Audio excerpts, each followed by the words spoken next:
Здравейте, уважаеми зрители от София до Стокхолм, от Бургас до Белград, до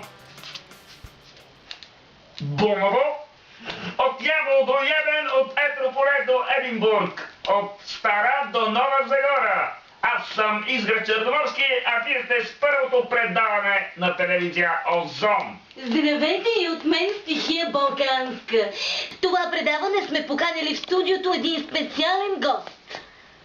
Нека позная! Давай, Мисля, че отскоро имам гадателски способности. да видим. Матенчо? Браво! Шишарката! Мадона! Еми, нали можеше да гадаеш, да, айде гадай. Гадая! За него мога да кажа накратко, че е едно очарователно и безстрашно мече, което е обиколило света с велосипед. Сети се! Аплодисменти, моля, за мечето Мук! Да, аплодисменти.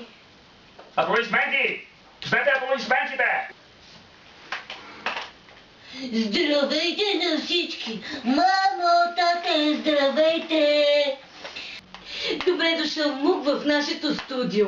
Ще ни разкажеш ли нещо повече за книгата на Марк Бутован и за твоето околосветско пътешествие?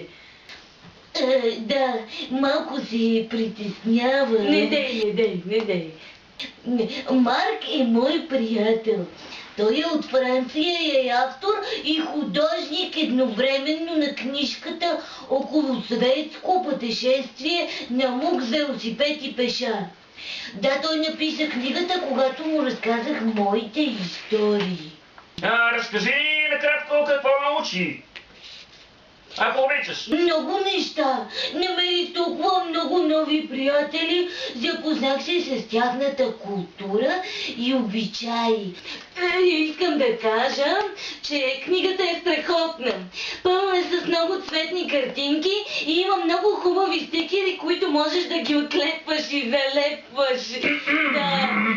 Мук, защо точно с велосипед? Защото има много задръствания и трябва да пазим озоновата дупка да не се разшири. Това е едно много добро решение и съвет към всички зрители.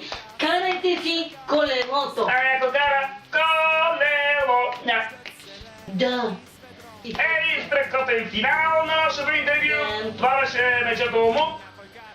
Чао! Чао от мен. Това беше мечето Мук. Главен герой в тази добра най-продаваната детска книга в цяла Европа. Околосветското пътешествие на Мук с велосипед и пеша. Довиждане от нас, до нови срещи! Кит продава сладолед, акула храни мечка с мед. Жираф един видях сега, с вестник под ръка. Дъждът се лее из ведро, а някой кара колело. И някой кара колело, някой кара колело, някой кара колело, някой кара колело, някой кара колело, някой кара колело, някой кара